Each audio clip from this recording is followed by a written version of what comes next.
السلام علیکم ورحمۃ اللہ وبرکاتہ۔ میں آپ کو بہت ہی قیمتی ایک عمل بتانے جا رہا ہوں۔ جب بھی رات کو سونے لگیں آپ ذہن میں سوچ لیں کہ آپ کی کیا کیا ضرورتیں ہیں دنیا کی جو بہت ضروری ہیں اور آخرت کی۔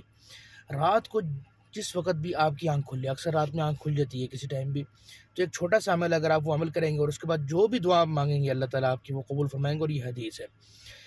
جس بندے کی رات کو آنکھ کھل جائے سب سے پہلے وہ چوتھا کلمہ پڑھے، لا الہ الا اللہ وحدہ لا شریک لہ لہ الملک ولہ الحمد وهو علی کل شیء قدیر۔ پھر تیسرا کلمہ پڑھے، سبحان اللہ والحمد للہ ولا الہ الا اللہ واللہ اکبر ولا حول ولا قوۃ الا باللہ۔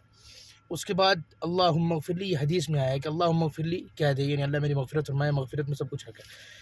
وہ اللہ تعالیٰ اس عمل کے بعد جو بھی دعا مانگے گا اللہ اس کی قبول فرمائیں گے، اور یہ بھی حدیث میں آتا ہے کہ اس کے بعد اگر اٹھ کر وہ نماز پڑھے گا تو وہ نماز بھی قبول ہوگی، ایک سجدہ بھی قبول ہو جائے آخرت میں نجات کے لیے کافی ہے۔